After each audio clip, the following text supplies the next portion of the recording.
Ladies and gentlemen, welcome back to Latino Free Minds. I am Gio. I am joined today with Danny. Danny, how you doing? Doing good. Doing good. How you doing? I'm doing good, man. I'm very excited today because we have a special guest. Um, I'll get him introduced here. So we're going to be diving into California's future today with someone who is championing the small businesses, rural communities, and everyday folks often left out of the conversation. He's on a mission to cut red tape, challenge costly regulations, and bring accountability to energy policy. So, without further ado, allow me to introduce you to hopefully our next Lieutenant Governor, David Collenberg. David, how you doing? Good. How are you? Man, I am so blessed and grateful to have you join us today. Yeah, no, it's been a minute. We've had to reschedule a few times, but I'm glad we finally got to do it. So Yeah, no, seriously. I remember you were gonna go live with Danny and Daniel, but hey, the campaign gets busy, yeah, and um, I met you at the California GOP, and it's nice to meet like a real human being when for you're around sure. so many politicians. Uh, so not just a real human being, but somebody that actually wants to fight for people. So um, I know you have been up and down the state. In fact, you were just in Stockton earlier this week, Yeah, last weekend. last week. So how is the campaign going so far? We're just making lots of noise, and every day, people right now, everybody's just got their mail-in ballots, so everybody's emailing me, "Hey, I voted for you," and sending me a picture of their ballot, and so it's my Facebook has been off the hook the last like 4 days since the ballots arrived. Like it's Yeah, just people tagging me. I can't even keep up with how many people are blowing me up on social media. It's insane. So. I'm not gonna lie. I'm seeing the same thing. So there are not very many Republican candidates. So the fact that you were not previously a Democrat Nope, never in it my life. is major for a lot of people. So, Sure. and there's a lot of other reasons that your name really piques my interest as a voter, which I will bring up as we go along with the interview. But I want to start off with some of your core campaign priorities. And I think a big one for everybody um, yesterday during the debate, a lot of the folks were talking about affordability. So with that, I wanted to bring up one of your core campaign policies is the cost of living and affordability and how you plan to attack that. Yeah, absolutely. So, unfortunately, like Lieutenant Governor doesn't have no veto power, right? So, um, I won't be in that position to just go in and put the hammer down. But if we get the right governor candidate, I can put forward the right things that they will know to make happen. So I'm going to be a huge advocate for lowering taxes, lowering fuel prices, getting rid of red tape regulations. I will fight day and night for that stuff and just be the backbone of everyone that's fighting for that and needs that relief. So, it's very important to me. I struggle with it myself every day. Um, Fuel costs are just astronomical. They've been that way before the war even started. And, being a farmer and a trucker, um, it's really hard to buy fuel. It hurts so bad. Last week I bought 500 gallons of red dye diesel for my farm, and it was $3,000. It should have been at tops $1,000. And so when you do that every week, you feel it and you see it. People that go and fill up their little, Honda Civic car with a 20-gallon tank, they have no real on what I have to go through as being a farmer. So it's really tough. So it's important. And, The government overreach is terrible for everybody, not just farmers. It's impossible to do anything. Takes forever to get permits. It costs a fortune. It's just, I mean, it's so right in front of us, the issues, and it's like, why aren't people fixing this? It's insane. So I'm gonna fight for it. I've Yeah, got I've got a question in regards to your response there, David. Thank you for being on the show. Also, we really appreciate you coming on. You just mentioned, how difficult and expensive it is for you just to, keep your business going. And what you're doing is obviously contributes to putting money in citizens, food on citizens' tables and stuff like that. So one of the things that in debates, for example, the ones that we watched, what they don't mention is, the results or the consequences of the high fuel prices and things like that, how they ultimately affect us in the price of food and stuff like that. And I was waiting for someone to bring up that, topic and talk about that, but no one really did in the debates. So can you kind of give like a insider view of how that translates over to everyday consumers' expenses, like on food and stuff like that? For sure. So I raise beef and I also raise pork. And then I mostly raise hay and grain. And so I'll give you a rundown on how my hay situation works and how I try to, make it work for people. So I have a feed store and I sell hay to the average person for their horses or their cows or their small farm, stuff like that. And I sell grain. So if people have backyard chickens and they're laying eggs, for their family, they can buy chicken feed from me and stuff like that. So when I ship this stuff from my farm to my retail store, it's about a 4-hour drive. So I would say 4 years ago, when fuel prices were $3 a gallon, it was maybe 5 years ago, it was a little bit cheaper. It used to cost me about $300 a load. Right now, with the fuel prices, it costs me about 900 a load. So when you take that $600 and just in fuel cost alone, that doesn't include insurance, registration, nothing.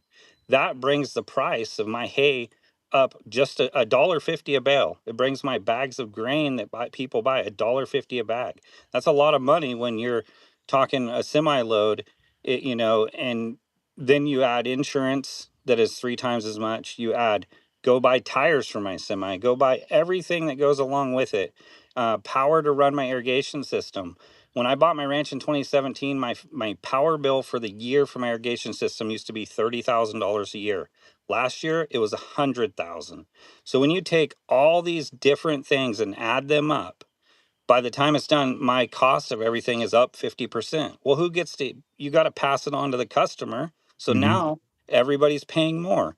And, so I've really tried to cut out the middleman because that's a lot of our issue is everything from the farmer goes to a middleman and then goes to the grocery store and then people buy it. Well, by that time, it's been upped, 10 times. So for me, I'm direct to consumer. So you can buy direct from me through my feed store, and my costs are usually 20 to 30% cheaper than, say, Tractor Supply or any store like that. So that's what I do because I try to make it cheaper for the people, put more money in my pocket, and just try to make it better for everybody. But it's really hard when all these costs and it's like I bought a brand new semi. It was like a year old. It wasn't brand new, but pretty much new because of the CARB regulations in California, and I'm still fighting to get keep that truck on the road, and it's only like a 3-year-old truck, and it's insane what they do and the red tape you have to go through just to get that truck registered. And I registered it for 1 month, and I believe it was like $576 to register it for 1 month, and it's highway robbery. So It really is. I've, Gio, do you have something? Because I have another thought. I actually do in that same topic because I actually used to work in transportation and I understand the high cost that comes on when you have to deal with oil prices going up and the trickle down that has not just not just on our gas prices like you said, but now you're being affected. You have to transport that. That cost goes right down to the consumer, as you were explaining. So as consumers, like Danny said, it surprises me that nobody has brought that up yet.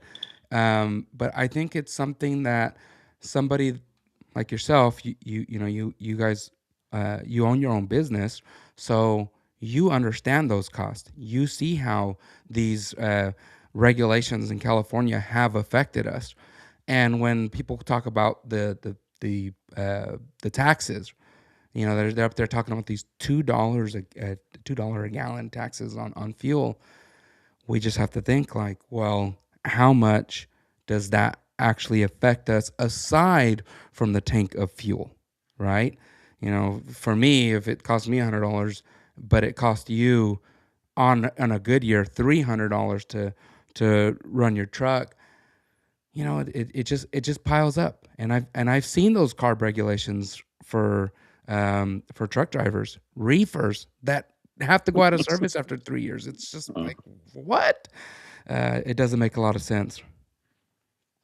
No, Yeah. not at all.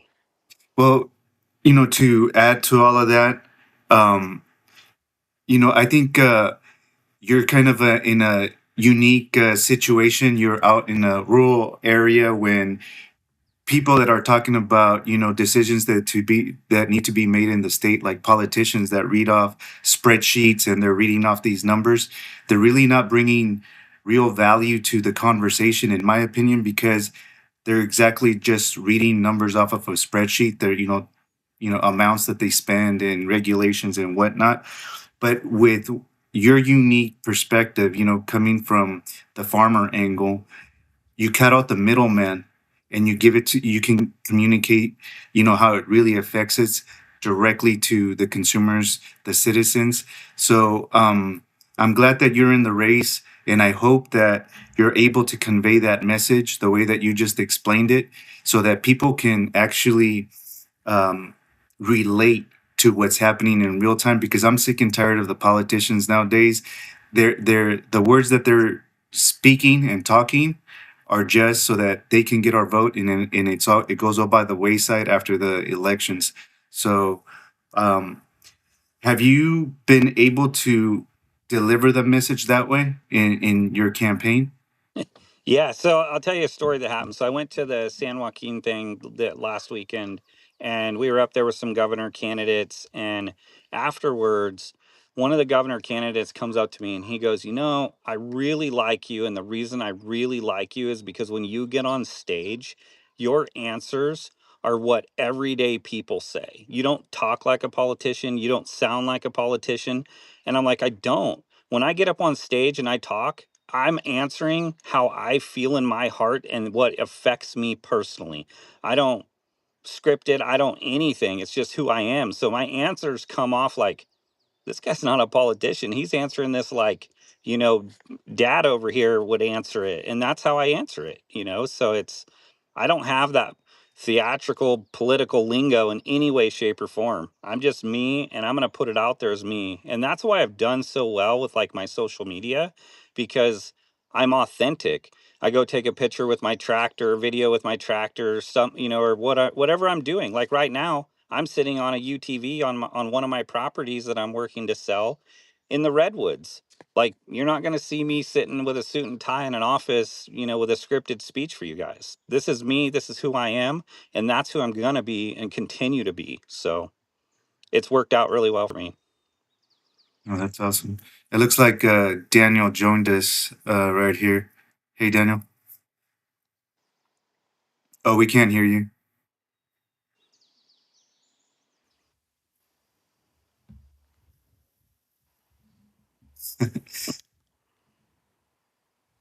uh, Audio problems. Let's see. But we'll keep going. Gio, did you have a follow up question or anything? Um, yeah. I want to get more into the energy, and I don't know who the providers are that far up north. I know a little bit further down. There's PG&E. Here, there's PG&E. Down in Southern California, they have a mix. Southern California Edison. But um, what what is it looking like for folks up and down the state? you're a viewer. Unlike me, I only have the perspective of somebody in the Central Valley. Um, what is the perspective out there for normal people like me or my maybe my parents in Sacramento? I have an aunt in Redding. What is it looking like for the cost of energy? I know for us, we all have PG&E or SMUD, and I feel like I'm under a lot of pressure. Every year it goes up. Yeah, so we have Pacific Power up where I live, which is owned by Warren Buffett, or he's a majority owner of it. Um, but I believe a lot of our power, I mean, they removed all the dams on the Klamath River, they removed all the hydropower. So I believe we're importing a lot of power, because they want to shut down everything in California. Well, it's got to come from somewhere, right? So, one of our biggest things, and this is what happened to me, I would say about a year ago. So, I have a pretty big house. It was built in 1890, and we don't have natural gas. We don't have anything for heat. So, we have electric heat or kerosene heat. But my house is so big, it's so many rooms to heat it. You use all these baseboard heaters. Well, my power bill went from 600 a month to 3,000 a month.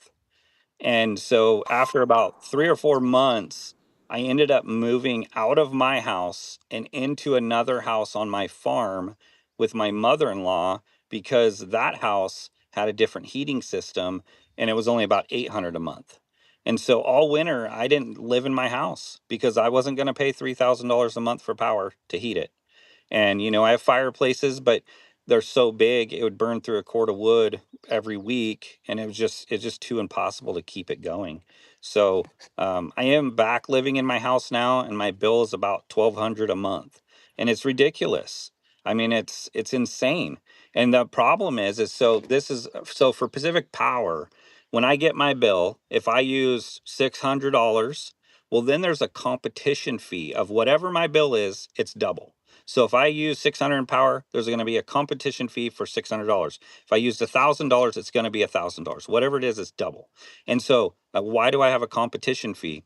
I have no clue.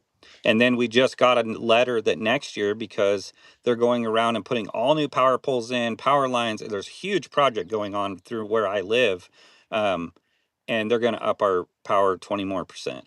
Like, I won't be living in my house this winter. I mean, it's insane. And I've done everything I could to try to get the power cheaper or get the house heated or do all that stuff to make it better, And the only way I figured it was move out. Wow. That's uh, that's insane. I'm just curious. You gonna have any fear to walk across those halls and start getting on people for allowing this to happen?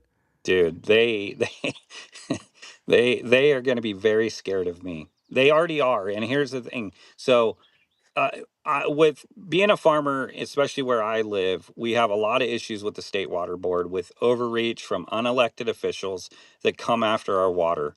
Well, I'm not one to cave and fall to their BS shenanigans. So I push back. I fight them. I tell them where to stick it. They do not like that. So they love to put me on YouTube and put me on Google that they're going to find me $1 million and 200,000 and 90,000 and all this stuff. Well, I guess what I can say is about a month and 2 months ago, they emailed me and says, we would like to go in confidential mediation with you, to to settle this.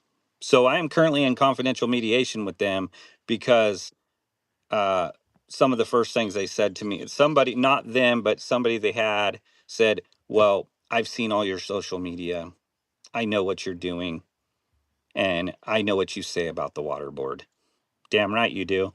And so, they put me in this confidential mediation so that, I can't talk about what's going on, right?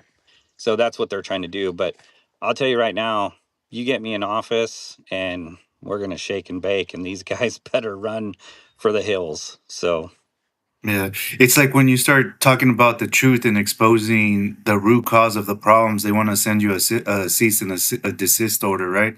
yep. Yeah, and Yep. and that's when you know that you're like on target, is when you start getting those threats and you start getting those demands. Yep. Well, so basically what happened, so I have a diversion off a river where I have pre 1914 water rights. I think my water rights are from like 1850 or something, crazy old water rights. Basically gives me the rights to divert my water 100% with nobody telling me anything. Well, the state Hmm. water board wants me to put a meter on it so they can monitor how much water I'm taking. Bullshit. So I keep fighting them and pushing back. Well, the waste, fraud, and abuse that people talk about. So this meter, I just got a quote, $2,300. Not much at all, right?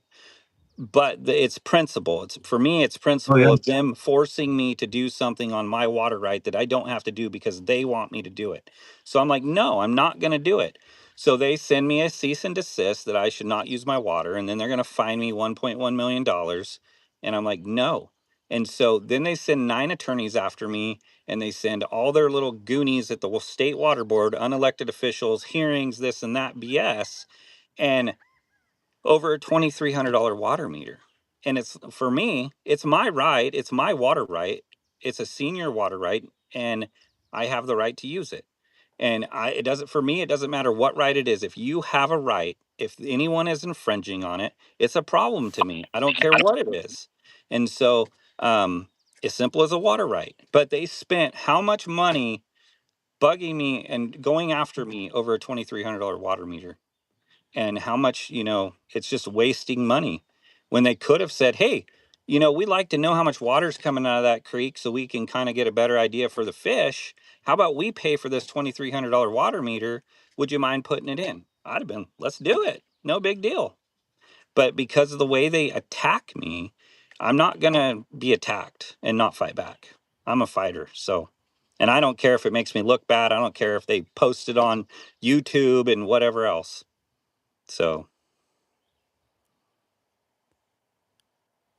Daniel, No, it's important. It's in. Oh, Daniel, you got audio now? Do I? Oh, there you yes, go. you do. Yeah, now you do. What's up, guys? Sorry about that. It's been what, over a month and a half that I recorded last, so my bad. But no, Dave, it's good to have you on, man. And you're right. You know, being forced into that for their own need or for their own want, like that's BS. And we should be fighting back more. Everyday people on all these BS things they want us to do, they want us to add. You know what I mean? We have to deal with PG&E, and they have their board of unelected people that are always voting for rate hikes. So it's constantly going up. And I don't know. We allow it. We're not loud enough about it, but people do have to fight back, and it's tough because they have in a sense, the power of the government in their pocket. And not a lot of us are even speaking up about these things. So the few of us that do, our voices are still kind of drowned out because there's a lot of regular people that don't pay attention to it, or they just believe the government is doing everything in their best interest, which is, part of the reason we do what we do.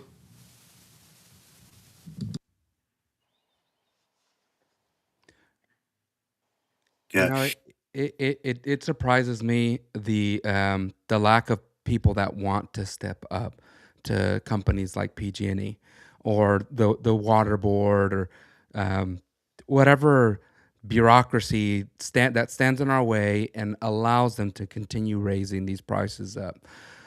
What bothers me the most with a company like as big as PG&E with as much power as PG&E, when we had the opportunity to get them the hell out of the state when Paradise burned down. We didn't do it. Gavin Newsom stood by. I don't know what kind of situation, what kind of deals Gavin Newsom made, but when we had that chance, we didn't take the opportunity to do it. I mean, what is it going to take for California to finally say, "Hey, enough is enough"? You know, we built we allowed you to build up this company, but we're not going to allow you to take advantage of the citizens that live here and pay for the they're paying for the infrastructure, they're paying for the electricity, they're paying for your employees, they're paying for them to be unionized, they're paying for their pensions, they're paying for everything, and you're still making billions on billions. So why didn't we take that opportunity with Paradise? I mean, Paradise is just one of the main examples of PG&E's failures. Uh, Meanwhile, San Francisco with Scott Wiener, he's right now working towards getting San Francisco free of PG&E, which is going to cost us, everybody else outside of San Francisco. Sorry. But it's one of. Can you guys hear me still? Just in case. Yeah. Yeah, yeah, you're good. It's one of those things where it doesn't. People don't speak up until it affects them, and I'm gonna use this example not as a diss, but just for example, Spencer Pratt, right? Until his house burned down, he started speaking up. People don't see everything going on until it actually affects them, and in the case of Spencer, it's like okay, it affected him, and he's doing, in my mind, the right thing in speaking up about it and trying to run to make change for his city, right? Yeah. So, but to what you were saying, Gio, is yeah, people don't speak up because they don't know, right? They think it's not affecting them negatively. Good.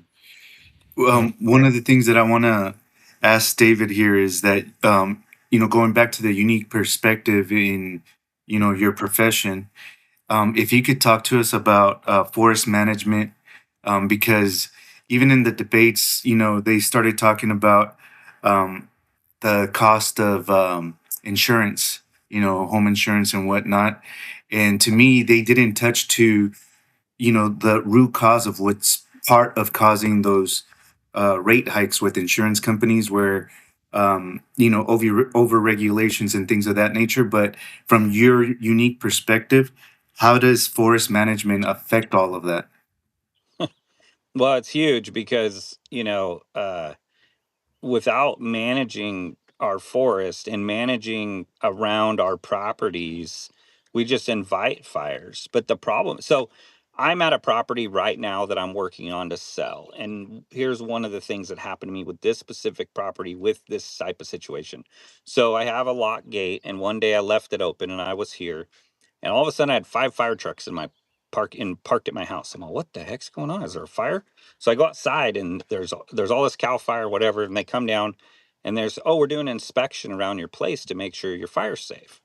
So I go, they come in, they show, okay, you got to put 100 feet of defensible space around your house and around your shop and all this. Okay, no problem. So I go and I take my skid steer and my mower and we make this defensible space. Well, then the county comes and Fish and Game and goes, hey, you, because you're near a river and you took out, that brush around the house, you're in violation of this and all this stuff. And I'm like, Cal Fire came down and told me I had to do it, and it's like I'm making defensible space around my house so it doesn't burn down. Nope, too bad. You cut down 7 trees over here that you shouldn't have cut down. So now you got to replace 22 trees and you got to pay this fine, and it just, come on, like it makes no sense, and so there's a lot of public land, and unfortunately a lot of it is forest service or fed land, and the feds in state fight back and forth, and nobody wants to be responsible for nothing. And they are spending a lot of money up where I live, and they're doing a lot of great work. I'm actually going to go tour some of the sites that have been done, but it's not enough. It needs to happen more. And they took away grazing, they took away logging, they took away all these things um, that helped with that stuff. Unfortunately, we're going to have wildfires every year, Yeah. so we need to prepare for them. It's no different than any other natural disaster. If you know it's coming, prepare for it. Like we know every year. So why aren't we going around towns and cities and making fire lines? Look at the Palisades. If they would have put a defensible space around all that, it probably wouldn't have burned down. They always have an excuse. Well, it was 100-mile-an-hour winds and it was going to burn anyways. If you would have had a defensible space, maybe not. And so it's insane because so I usually get my wildland firefighter card every year, so I have it, and I put my name out to go and be relief dozer operator, relief whatever for different fire crews. And so I've been in this stuff. I've been right on it. My brother is a water tank driver for wildland firefighting stuff, and it's insane the bureaucracy that goes along with it. The feds on Forest Service land don't allow dozers to go on the land. Has to wait till it gets onto public land. Well, by then it's too big, and so some of these fires they could stop, but they don't, and it's insane. But we got to up our what we're doing to maintain these forests. Yeah. And you hear people say, oh well, it's nature and just let it burn. And okay, well, protect your property, protect your house, put do your work, put a whatever. But they got so much red tape, it's insane. So That's crazy because common sense would tell anybody to be proactive, but they force everybody to be reactive after it's too late. And Yeah. then it becomes national news because the fires have gotten so big, and then they blame it on climate change. Yeah. So And that was I've one heard of the some, questions. That was one of yeah, the questions in the governor debate, right? When they asked, I think they asked Bianco. I don't know if they asked anybody else, but I know they asked Bianco, like, the fire's burning right now. What's your response? And his answer, I think, was perfect. It's like, why are we waiting for the fire to start in order to respond? It's like, if the fire started, then we already failed. And you're right, Danny. They start blaming uh, climate change. Then they end up blaming the insurance companies because no one's insured there, and it's like it's ridiculous. But what you were saying is, yeah, people have to, in a sense, do what they can to be prepared as much as they can, right? A Mm. fire like that is crazy, but you know, if you're the government's not going to help you. So Mm. that's one thing people need to realize, that the government isn't going to help them. They're not here for your best interest. They're literally here just to take your money and lose it on fraud, waste, or whatever. And that's why it's so important, for us to do this, speak with candidates, and know who the fighters are, because we're done with just hearing these empty promises, right? And then the person gets in, doesn't fight, and then election time comes again, and vote for me again. And we're not on that train anymore. It's like we have to deliver results in order to, you know, get the vote, to stay in power, to be in there to make a difference.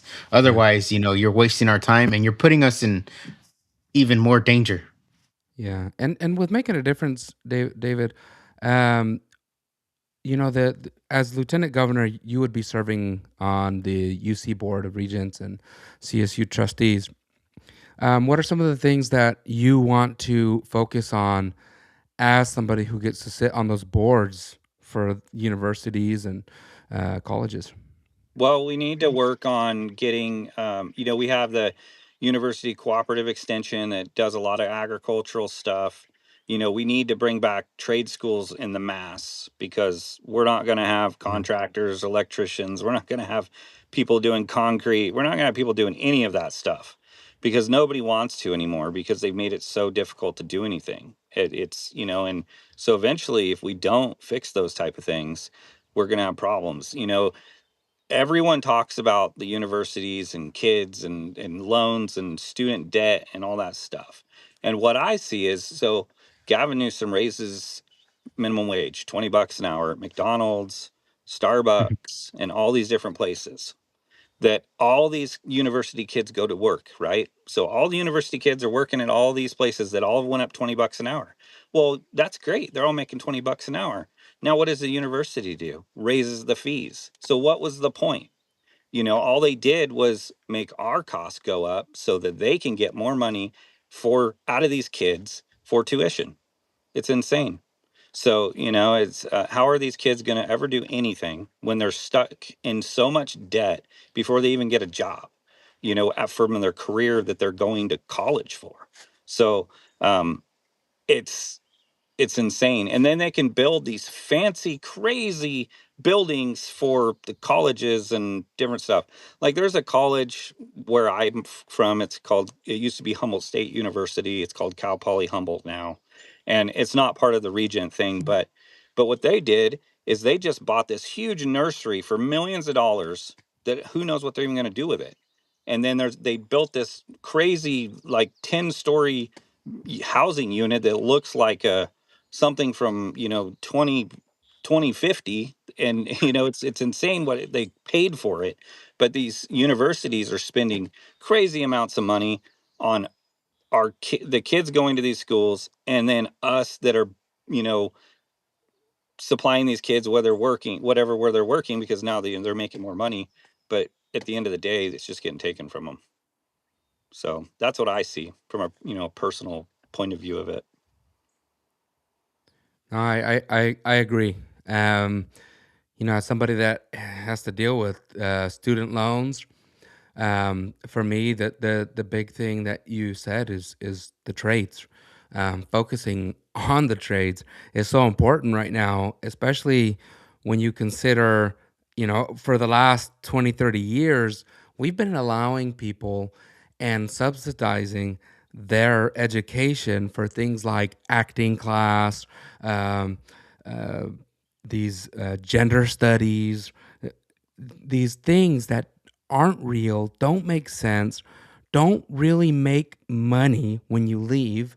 So you get this degree that doesn't really get you anywhere. You just you all you've proven is how uh, I don't even want to say woke, just how How much time you had? how much time you had? I wanted to say useless, but I don't want to be mean, but yeah, you're proving how useless you are when you come out with some degree like that. And it's like, well, what are you going to do with that? Are you going to Does that mean you get to go into politics cuz you didn't learn about civics? So what can you do?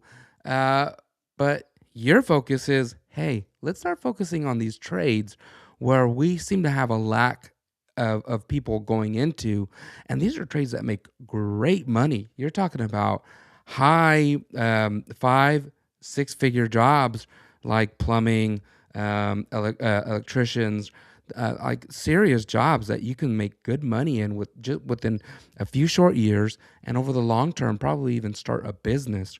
So, I love that Yeah, answer. yeah, because here's what my thing is. This is what I try to tell people. In your local area, call a place that's doing AC, call a place that's doing plumbing, and call any other place that provides a service that they come out to your house and fix something, and see how long it's going to take them to come out there. I bet most of them are 2, 3 weeks out before they can get to you. Yeah, it's Why? true. Because they have so much business, or they don't have enough help. And so if they don't have enough help, it's because nobody's teaching these kids. I heard Mike Rowe say one time he was doing a show, and he said something. That somebody said, "I need all these workers. Where am I going to find them?" And he's like, "Well, right now they're seniors in high school. So why aren't you training them? Because in 1 year you're going to have all these seniors that are coming out of high school that could be trained and do these jobs." And nobody's doing nothing anymore. They take away auto shop in high school. They take away everything. And so it doesn't. For me, it's if it doesn't fund their NGOs, they ain't interested. So That's a good point. Maybe that's what these kids are doing after they get out of college. Maybe they're going to work for these NGOs. Hmm. Well, I mean, in what's your take as to why that is happening, David? What's the agenda behind that? I think it's just mindset and who is running these places. I loved auto shop and wood shop and all that stuff in high school. It was awesome, and it prepared me for what I do now. And Mm. it's like my kid he's a junior right now in high school, and I'm like, "Hey, do you got auto shop?" No. "Maybe do you got a wood shop?" No. And I'm like, "What is going on? Like, how are they preparing these kids, especially a kid like I have a farm, right? So my kids get to come and drive tractors and work on things and do all that. But not every kid has that. If a kid lives in a subdivision and he doesn't have any access to that, how is he ever going to learn it? For me, it was high school, and that prepares us for the next step of going to college. Yeah. When I got out of high school, I went and took animal nutrition and sociology, and I did a bunch of stuff right after high school. But these kids nowadays getting out of high school, it's let's get a student loan that can give us funding, give us a credit card, so we can find an apartment to live in, to go learn nothing at, it's like you guys were saying, crazy classes that shouldn't even exist. Yeah. And now Mm. now they're in a bunch of debt. Yeah. Yeah, and those are all, well, a lot of them right through the government, and the government's collecting interest on an education that isn't going to even benefit the state or the people. Sorry, Yeah. Danny, go ahead. No, no, it's okay. It just David, you reminded me of middle school. Is they actually had home ec. I mean, I was in a household where our mom taught us how to cook and be independent, do yard work and stuff like that. But for people that don't have that, they did have home ec. I remember in middle school, wood shop was one of them. I still have one of those little oven rack holders that they made us make for our parents, so that they could have. But it just Made one teaches too. every everyday skills that you'll need. But I guess if we look at this from a 3,000 foot view, um, and looking at what's going on, it's just that they want us to be dependent and not be independent. And I don't, us as parents need to identify that and do something about it. Speak up and call for these changes. Get the curriculum in schools back to have auto shop, wood shop, home ec, and stuff like that. But you just reminded me of middle school with what you just brought up. Yeah, and it wasn't long ago, Danny. It because It wasn't that. I had wood shop. I had Yeah, I uh had it too. that I'm 36, so 20 years ago I was in middle school, or a little over 20 years ago I was in middle school, working with serious machinery. So I can't imagine the regulation that's been put in place over the last 20 years, as slow as they work in Sacramento. Um, they'll pass bills fast to cut your kids' wieners off, but um, you know.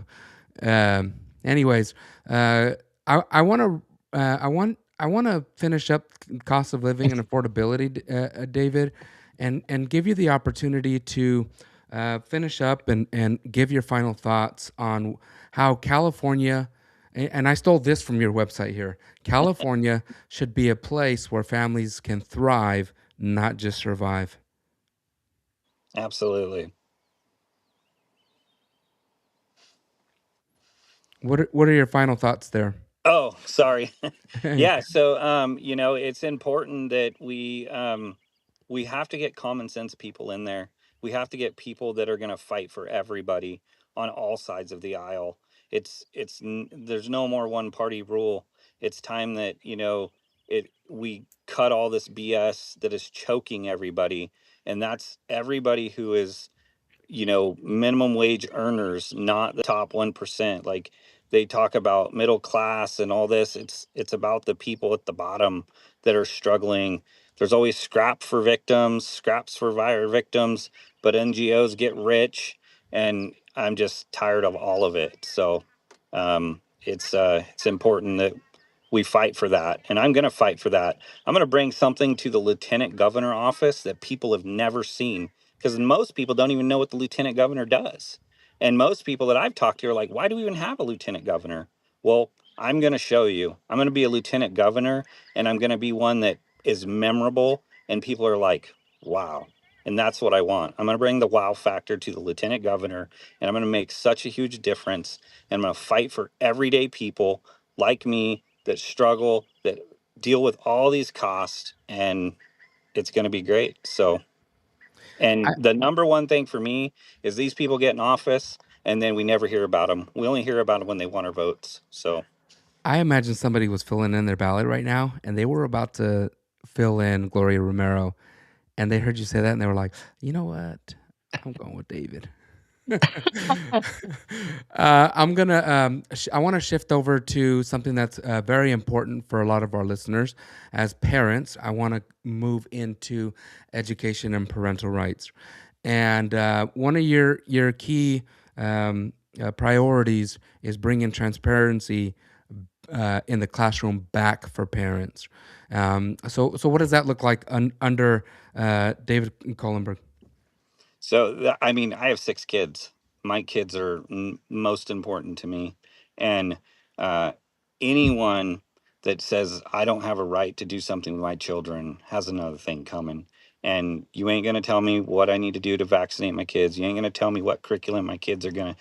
It's insane what they want our kids to do. And it's not going to happen on my watch. So I'm going to fight for it. I'm gonna fight for everybody because parents should have 100% control of their children and what happens with their children. So no government should be telling a parent what to do with their kid. If they, as long as the parent is like has the best interest for their kids, obviously. But um, you ain't gonna tell me. Well, No, agree. you have a parental bill of rights. Did you want to talk about that? Do you want to dig into that? I these lists are so long and they change so often. Yeah.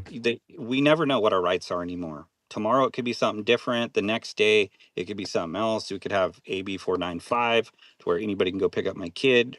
Like come on, it's Mhm. insane. And so for me, it's like pumping the brakes on all the BS that's going on. And if parents come to me and say, "Hey, this isn't good for my kids," that's who I'm going to listen to, not politicians in some back room that wants who knows what. Like not a chance. It's one of my things. So I was running for governor. One of my things is like I'm going to go to the people that are suffering from these issues. I don't care if we have to get 50 or 500 of them all in one room, and we're going to say, what are the issues? Let's figure it out. I'm not going to go to these politicians and meetings at the Capitol and back doors where nobody that is suffering from these problems has any clue on how to do any of it and listen to what they got to say. So, that's still my goal, and it's for me, it's like we have a super majority right now of Democrats in the state capitol that are making all these decisions.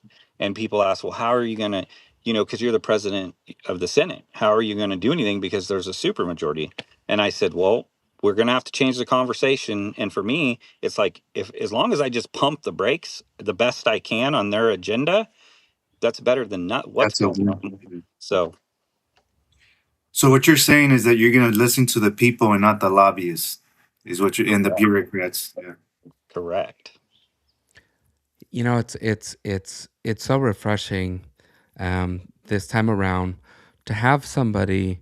Um, Now, obviously, you started your run as governor and you shifted to lieutenant governor. Um, but now that means that we have at least one person at each level.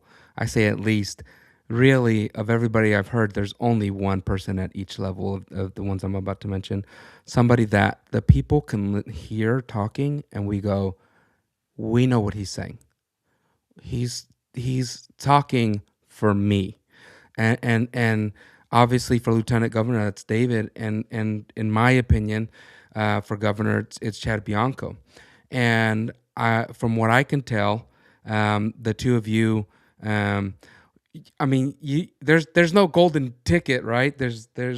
But you guys are almost like on this same page, and I don't know if he would if you and him would call each other running mates like somebody else out there, but to just have the option of choosing two people that are real people that don't talk to you like you need to walk in like they've walked out of Oxford University, that they've taught at Stanford.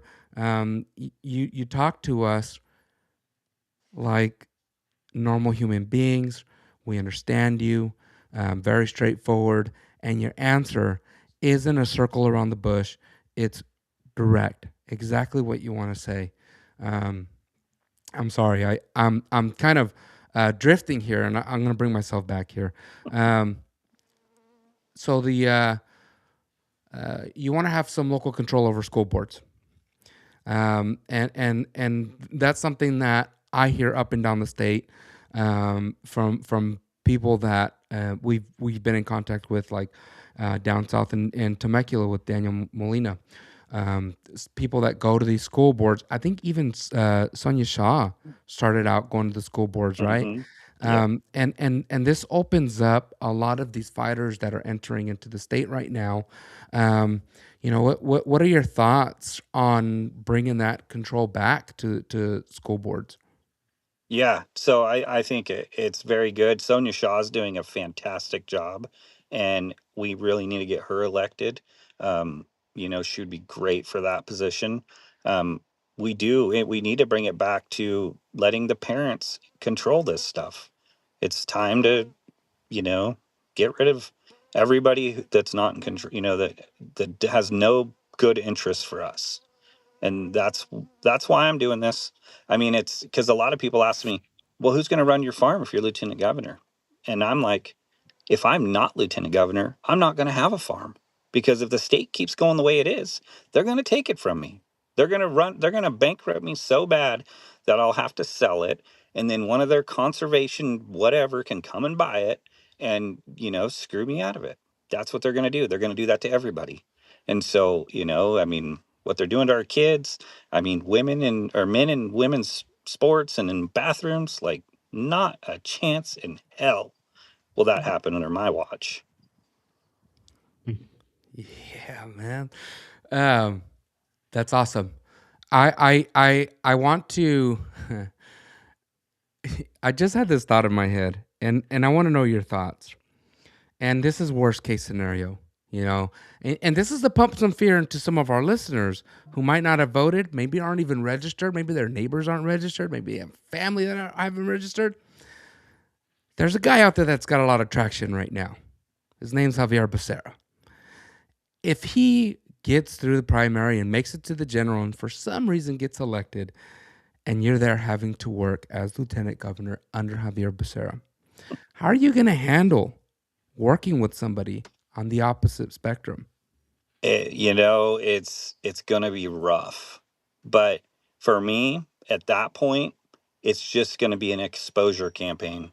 I'm gonna have to expose these people tenfold, and so that people know exactly what's going on. Because though, if he gets in there, or any other Democrat, and I got in there with them, what would I be able to do? Hope they leave the state so I can be acting governor and push some, vetoes through, or, some executive orders or something, play some crazy politics. I don't know, but it would not be good. But for me, it would be just straight having to expose everything that's going on to the people. And I mean, I would still fight and do everything I could. I'm not going to cave to nobody. They ain't going to buy me off. They're not going to shut me up, and it's just not going to happen. So, um, That's that's what I'm hoping for.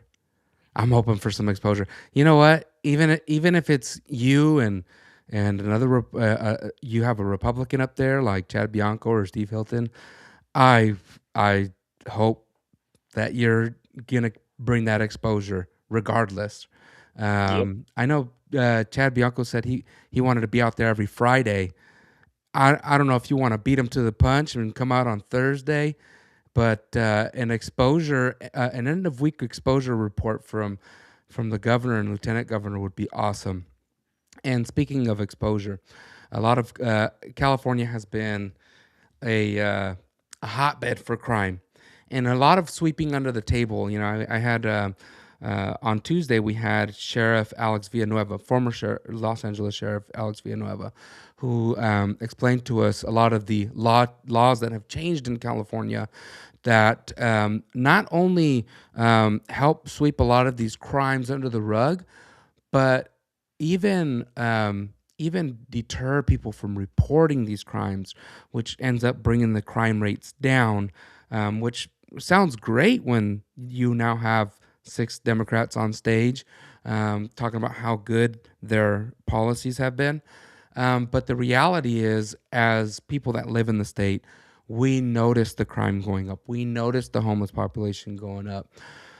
So, as lieutenant governor, as somebody who has to step up and assist in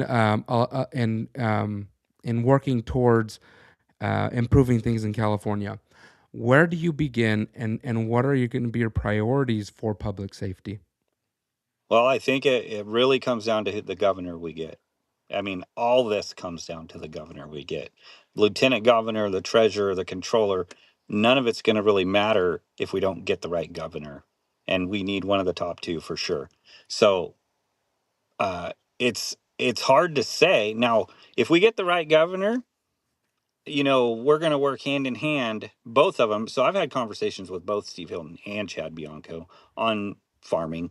But what I've learned is, communication is key, having conversations. And, if we get one of these governors, they have so much stuff on their plate that they are already going to have to deal with, that they need support behind them to keep bringing this stuff forward. Like you Yeah. you can't go into office being fresh governor and know everything that's happening in the state of California, the size of it, and how to fix it in 2 days. Like it's going to take an army of good people that are fighting, that have integrity and authenticity to make this stuff happen. And so for me, I look forward to supporting a governor that has like-minded ideas like me, that we can work hand in hand, and I can bring things to the table, and they act on them to help make it happen. And if they need support, I'm right there at their door ready to go. So, boots on the ground, let's make it happen. Let's fix it. Let's help everybody and change things. I think you bring up a great point, David, and you know, the three of us over here on the side of the screen, we're so wrapped up in politics that sometimes we forget that some people that might be tuning in don't exactly know what the lieutenant governor is supposed to do. So for those people, would you mind explaining to them what your role is? What your role is, and and maybe explain to them. Um, uh, well, we've already been talking about your priorities, but what would be your main focus day one? Yeah, so it's interesting that a lot of people are like, "What's a lieutenant governor? What does a lieutenant governor do? What does our current lieutenant governor do?" And so this is a good one. So what does our current lieutenant governor do? She wakes up, makes sure Gavin's still alive, and then she goes back to bed. And none of us know what she's done. Period. She Right? makes sure he's got his gel in the morning. Yeah, that's about it. So, She doesn't you have to know, vote for any tiebreakers. No, yeah. So unfortunately, at this point in time, I won't have to vote for any tiebreakers in the Senate because you are the president of the Senate. Um, Biggest thing with that is just changing the conversation. The big one for me is economic development. And so lieutenant governor is huge in the economic development department. And so for me, like I toured the port of Stockton, I've seen a lot of things. Bringing business into the state is huge and it's important. And we need to quit running it out like we're doing, right?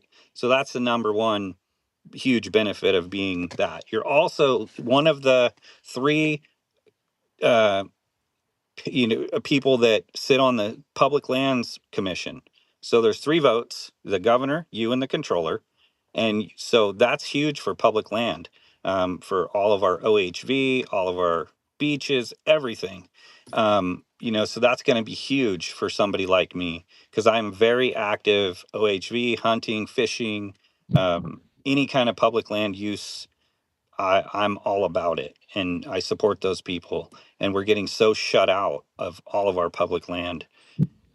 So, and then the University of Regents, that's another one, where I said, about bringing back trade schools and just quit letting our children and all the kids and people that are doing these universities get taken advantage of.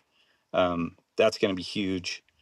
And the unfortunate thing is the lieutenant governor doesn't have any veto power or executive power, anything, unless you're acting governor. So if the governor leaves the state, then you're acting governor, then you have the same controls he has until they come back. So if our governor leaves for a week, I'm acting governor, and I can have all the same powers he has. So at that point, if I needed to make decisions, I could. But most of the time, nobody has any clue what a lieutenant governor is or how important it is or anything. And somebody the other day says they emailed me and said, I think we should get rid of the lieutenant governor. It's pointless to have. And I go, Oh, what? you're right. It pretty much is, because nobody knows what it does.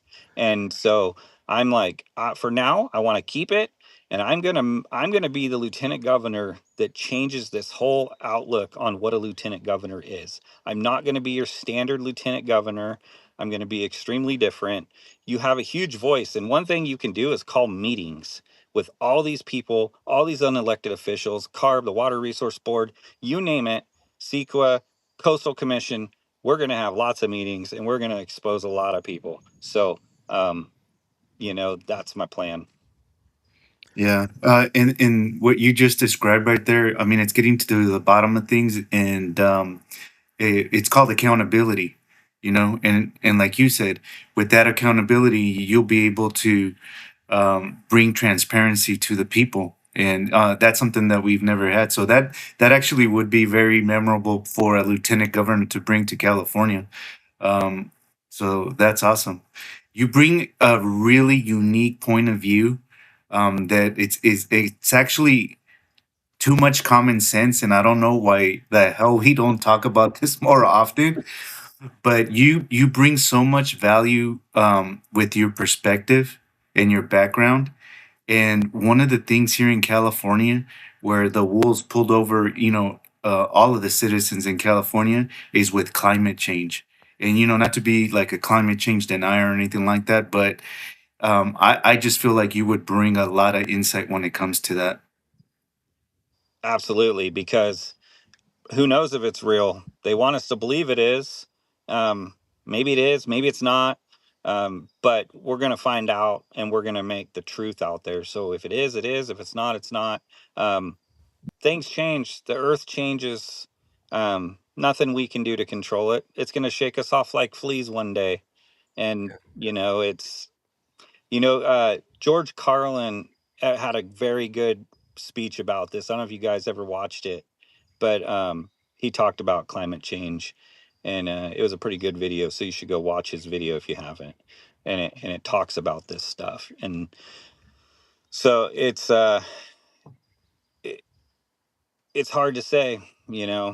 I think we're gonna have changes in the earth no matter what. We can get rid of all the fossil fuels, and we'll still have the issues we have. So, um, Yeah. No, David, I had a couple questions come in from the commenters, sure, the people that are watching. The first one is your position on the Second Amendment for California. it shall not be infringed. Plain and simple. period. Period. All right. Constitutional carry? This is a geo question now. This is like you're gonna make me keep putting my concealed carry and hiding it under my belly and stuff, or am I gonna be able to put it on the side? So, I mean, I've been You trying don't have to to. answer that. You don't have to answer that. No, because it's a very good question, and so I talked to my girlfriend a lot about this because she's very in tune with this situation, Hmm. and I think that here's the problem, right? Gun laws only affect gun abiding citizens. It doesn't affect criminals like it's Criminals. supposed to, right? Yeah. So, do I think when I was a kid? So here's my thing. High school. I'd go to high school hunting season. I'd have a rifle right here in my back window in high school. Pull in my high school parking lot, park, go to school, come out. All my buddies, all their trucks in a row, all had rifles in our thing. We go hunting, right? No big deal, And it's like nowadays, so it's hard. It's a hard question. But I know for me, when I was in high school, every hunting season, I had a rifle in my gun rack in my truck at school. I So, I thought you were around my age. I don't know how you got to I'm be that. 44. You're not much older than me. Went I to high don't remember school that. 98, 99. I I yeah, no, I was in high school a decade later, but I don't remember gunners. But I mean, I grew up in Sacramento, so very different. That's what I was For, gonna say. It's for very sure. I different. guess that could be. But, for me, I mean, I lived in Humboldt County, and that's the way it was. There was never any issues. So, Yeah, um, I gotta move there, I guess. I, Uh, I think that there's no reason we shouldn't be able to have guns in our gun racks in the back windows of our truck like we did forever. Yeah. I mean, all it took was a couple events to scare a few people into submission, and we've been having to deal with the consequences since. Um, and then the other question was your stance on abortion. Um, it's something that is our audience is very keen on wanting to know from everybody. So obviously, I think that if you have a major medical condition or there's a circumstance, maybe, but handing them out like Skittles, come on, Or it's using it like insane. contraception. Yeah. So Yeah. That's a great point. Using it like contraception. I think my issue with it, my biggest issue with it is the fact that taxpayers are paying for it, like at these, like at Planned Parenthood. We have hospitals. We have a hospital here in the next county over that is struggling to stay open. They're going to Gavin Newsom asking them for money, and he's not giving it to them. Meanwhile, he's giving all this money to Planned Parenthood in the same month. In the same month, we have a hospital that says they might have to close down, and then a couple weeks later, he gives this big check to Planned Parenthood. yeah, it's crazy. So, um, no, very good answers. Um, and Danny, do you have anything else? No, and just in these conversations that we have with, just local races that are going on, because that's one of the big things that we talk about. Everybody worries about the big national races and stuff like that, but the ones that affect us the most are the local ones.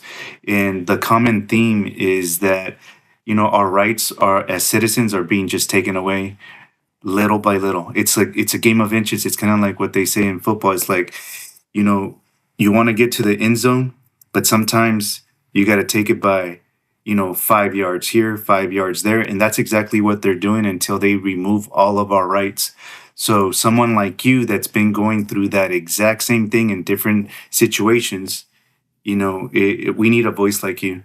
And, I just wish you luck in your race. And, if you're willing to come back on and have other conversations with us, we love to have you. I think, again, I've been saying this, you have a unique perspective that you can provide to, everyday, Californian, because I'm assuming that some of the critics that you might get is that, you're from a rural area and you don't know how things work in the bigger cities and things like that.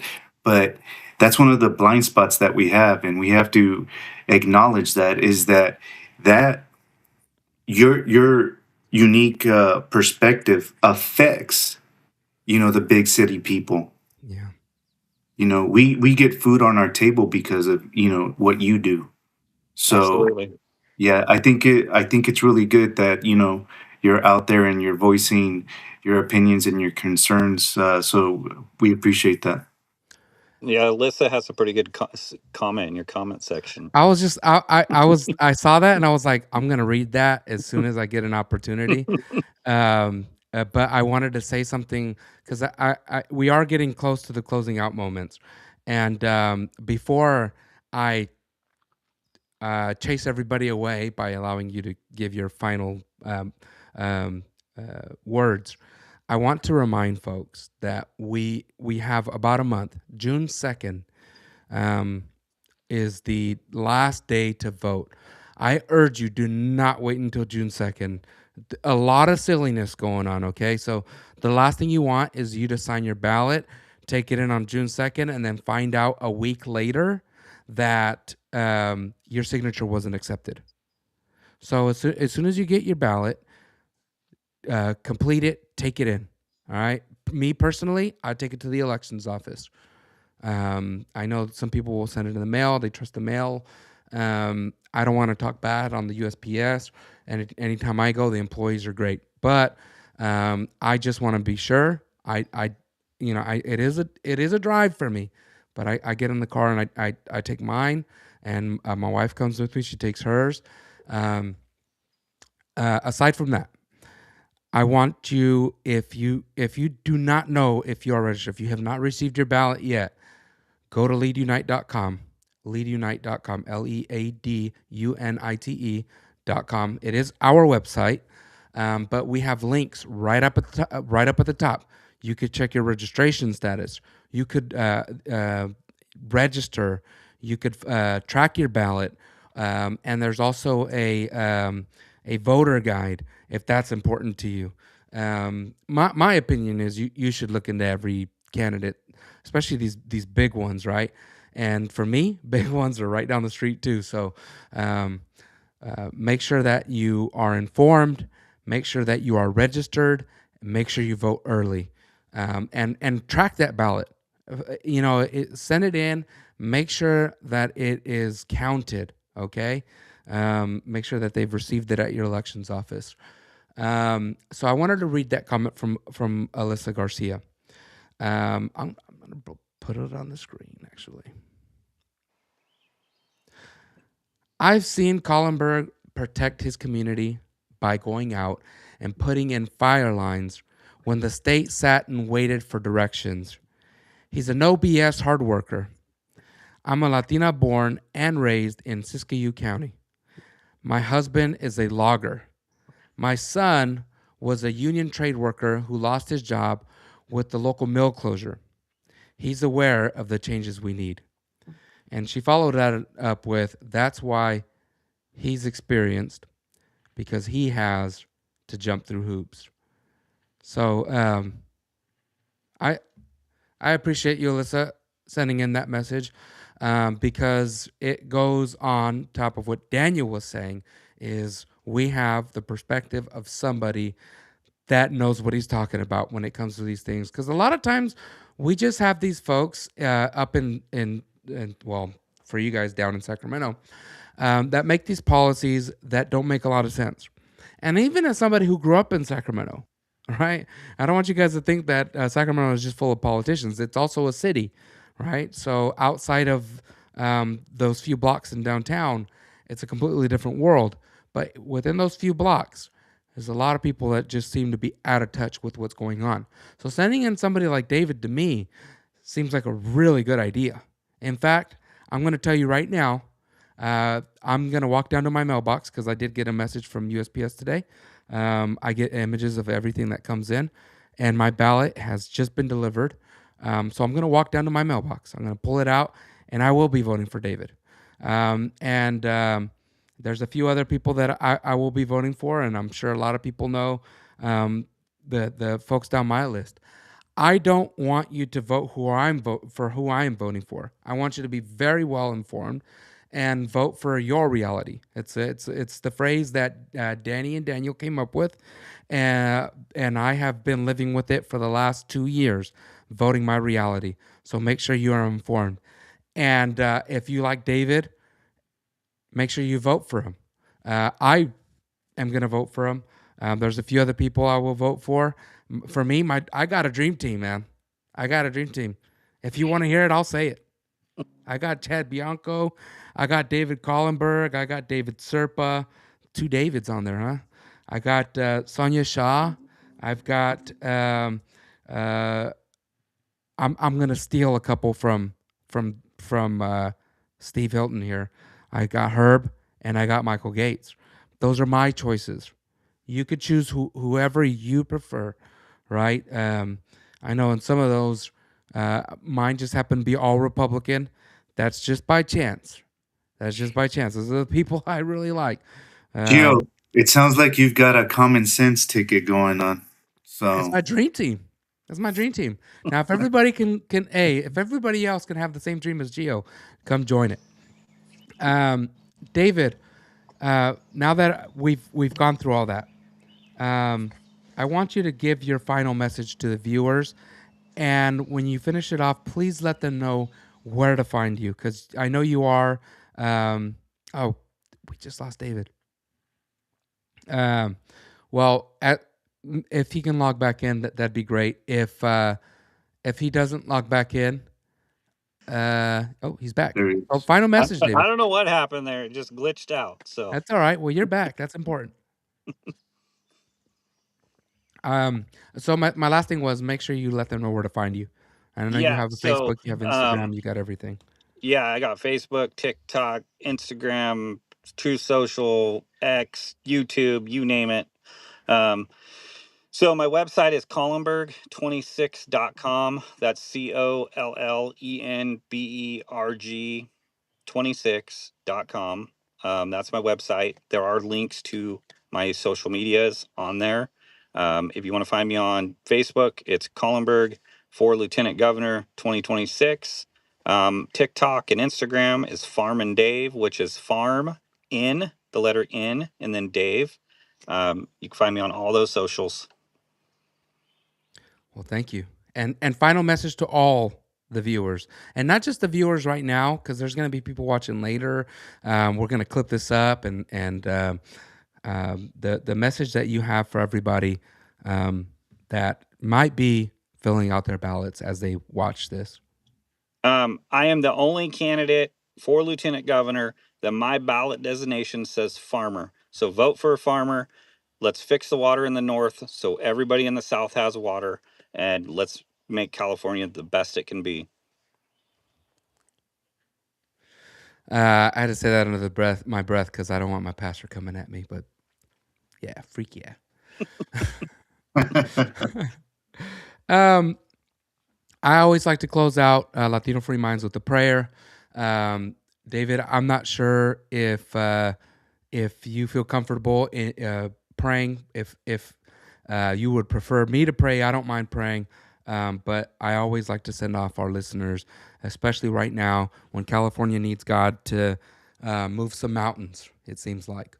Um, so I always offer the guest. Most guests prefer that I do it. I am an ordained minister, but I'll let you do it. All right, let's do it. Heavenly Father, we come before your throne. I thank you, Lord Jesus, for allowing us to come together on this platform today to be able to learn all about David Collenberg and his campaign and the promises he has to bring to California, the priorities that he has for California, in a job that maybe some people don't really understand what that position does. He's willing to come out and make a huge difference to the point that it changes this for California history. Um, Lord, if it is your will, help him on this journey and on this campaign to move forward, not just past the primaries, but into that general with some great momentum. I ask you, Lord Jesus, to bless, to continue to bless his campaign and get his name out there so everybody can know who he is and make that informed decision to vote for the person that is going to best represent them. Um, I also ask you, Lord, to bless not just the lieutenant governor position, but that whole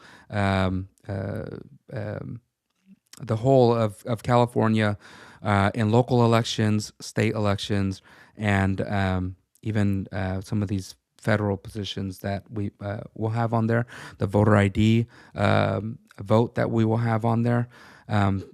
Allow California to make the right decision for our future, to bring some common sense back to this state, and to bring some God back into this state. Because Lord, we need you.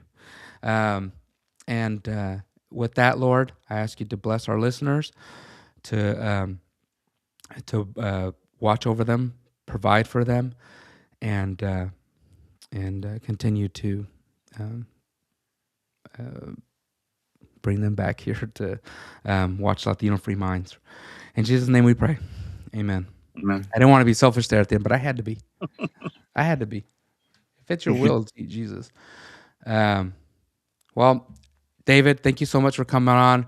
I see the sun is going down on you. It's going down. So I think that's our cue to yep. close it out. Thank you so Yep. much. Anytime, just let me know. So I'm always available. I So appreciate you. yep. Thank you, David. All right. Talk soon, guys.